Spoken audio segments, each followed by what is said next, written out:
So hello friends, आज हम लोग पढ़ेंगे energy. So let's start the chapter. We have read that a force when applied can move a stationary body. तो friends, हमने पढ़ा है कि जब भी हम लोग किसी स्टेशनरी ऑब्जेक्ट पे फोर्स अप्लाइड करते हैं तो वो मूव करती है. When the force applied on a body moves it, work is said to be done by the force on the body. और जब भी हम लोग फोर्स लगाते हैं किसी बॉडी पे तो वर्क हम लोग का कंप्लीट हो जाता है. But if the body does not move on applying a force on it, no work is said to be done by the force on the body. और जब भी हम लोग फोर्स लगाते हैं बट बॉडी हम लोग का मूव नहीं करती है तो हम लोग का वर्क कंप्लीट नहीं हुआ है. The work done by a force is measured as a product of the force and the distance moved by the body in the direction of the force. So हम लोग वर्क डन निकालते हैं जितना हमने force लगाया और जितनी body जितना डिस्टेंस ट्रेवल की. सो वर्क डन का फॉर्मूला होता है work done is equal to force into distance moved in the direction of the force. और हम लोग इसको डिस्प्लेसमेंट भी कह सकते हैं. The SI unit of force is newton. तो एसआई यूनिट हम लोग की फोर्स की होती है newton, symbol N. And the SI unit of distance is metre, symbol M. So the SI unit of work will be newton into metre, which is written as Joule after the name of the scientist James Prescott Joule. In short form, we write Joule as J. Thus, 1 Joule is equal to 1 Newton into 1 meter. That is, 1 Joule of work is said to be done when a force of 1 Newton moves a body by the distance of 1 meter in the direction of force. मतलब 1 joule का हम लोग का work तब done होगा जब हम 1 Newton लगाएंगे बॉडी में जिससे वो 1 मीटर की डिस्टेंस ट्रैवल करे. When work is done on the body, its energy increases. जब भी हम लोग का वर्क कंप्लीट होता है, डन होता है, तो उसमें एनर्जी हम लोग की इंक्रीज होती है. In other words, the work done on the body is stored in it in the form of energy. But if work is done by the body, its energy decreases. पर जब भी work complete हो जाता है, तो वो उसकी energy decrease हो जाती है. In other words, energy is spent when a body does work. Example: when a girl rides a bicycle to a distance, he spends energy in doing work. She will continue to ride the bicycle and do work till she possesses energy. एक लड़की है जो cycle को चला रही है, तो वो साइकिल डिस्टेंस मूव कर रहा है, तो वो साइकिल पे एनर्जी स्पेंड कर रही है, तो उसका वर्क डन हो रहा है क्योंकि उसमें फोर्स भी लग रही है और साइकिल दूर भी जा रही है, डिस्प्लेसमेंट भी हो रहा है. We can define energy as following. Energy is the capacity to do work. Relationship between work and energy. You must have experienced that more you ride on a bicycle or more you run all around the playground, more you feel tired. The reason is that a lot of energy has been spent in doing work by you. Thus, to do more amount of work, we need more amount of energy. Hence, we can say that there is a direct relationship between work and energy. Similarly, the work done on a body in changing its states is said to be energy possessed by the body. So friends, आपने experience किया होगा कि जब भी आप cycle को ride करते हैं और रन करते हैं तो आपकी एनर्जी स्पेंड होती है और आप टायर्ड फील करने लगते हैं. तो इसका रीजन ये है कि आपकी एनर्जी लॉस हो जाती है उस वर्क को करने में. For example, if a body is moved from the ground to a height, work is done on the body against the force of gravity and the body at the height is said to possess energy. So example है एक body है जो move कर रही है ground से height पे, तो उसका वर्क डन है, वो अपना वर्क कंप्लीट कर रही है और अगेंस्ट कर रही है फोर्स और ग्रेविटी के, और जितनी वो हाइट पे पहुंची है उसको कहा जाएगा कि उसने पोजेस एनर्जी की है. Similarly, if a body intentionally at rest is made to move, work is done on the body and the body in motion is said to possess the amount of energy equal to the work done on the body in producing motion in it. Units of energy. Energy is measured in the same unit as work. Therefore, the SI unit of energy is Joule, symbol J. The body is said to possess an energy of 1 Joule if a 1 Joule work is done to bring the body in that state. That is, a force of 1 Newton moves the body by a distance of 1 meter in the direction of force.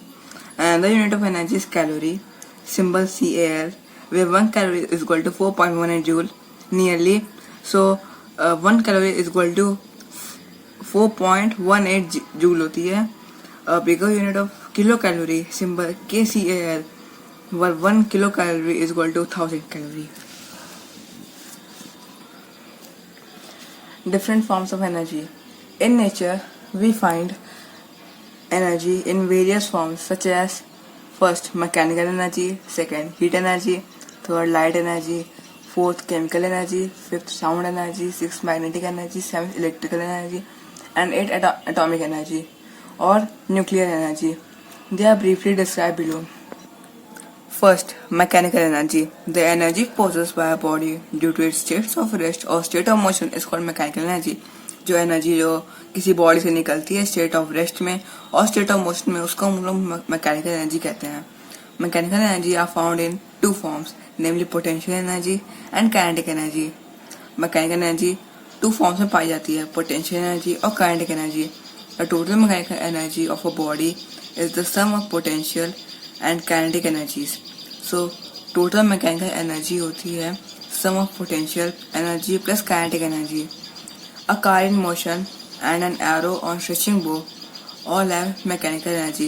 So car in motion is an example of kinetic energy and a stretched bow is an example of potential energy. Heat energy. The energy released when we burn anything like coal, oil, wood or gas is called heat energy. Steam possesses heat energy and it is capable to do work.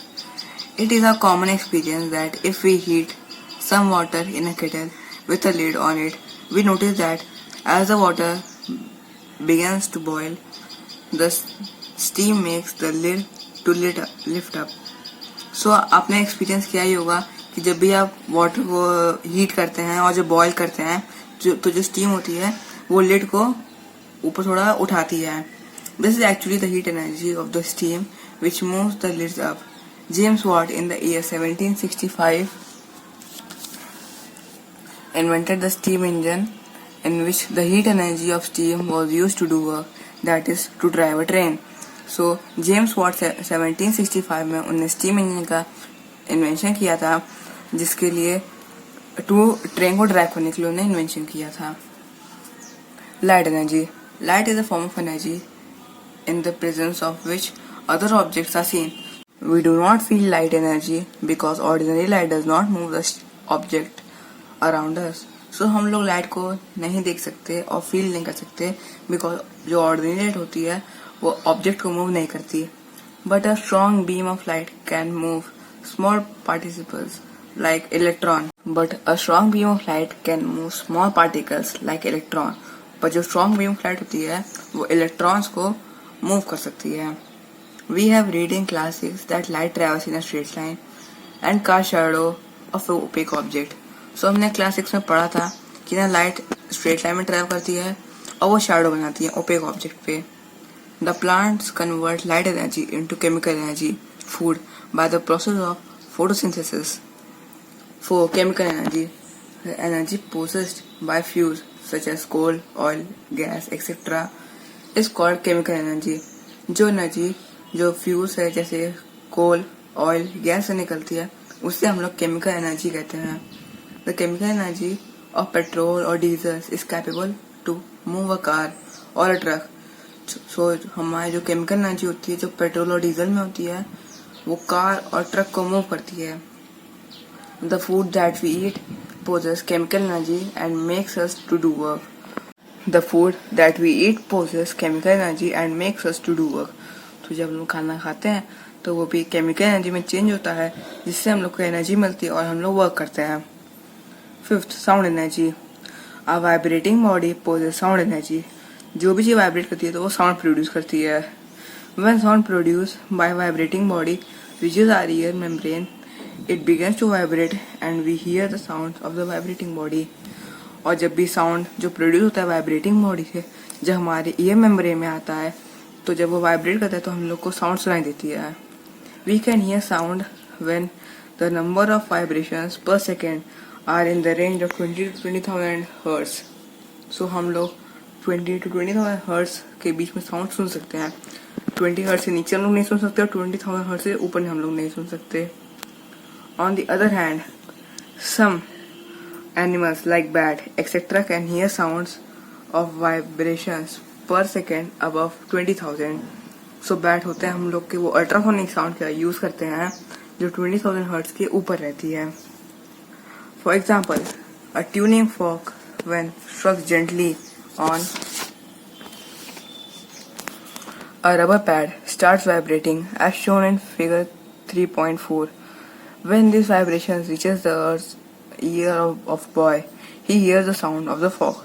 तो जब भी tuning fork को rubber pad से vibrate होता है और जब वो इस बॉय के ईयर में जाता है तो बॉयज को ट्यूनिंग फॉर्क की साउंड सुनाई देती है। सो फ्रेंड्स, आज के लिए हमने units of energy, energy, relationship between work and energy, different forms of energy में mechanical energy, heat energy, light energy, chemical energy, sound energy पढ़ा। सो नेक्स्ट टर्न हम लोग मैग्नेटिक एनर्जी से कंटिन्यू करेंगे। Thank you.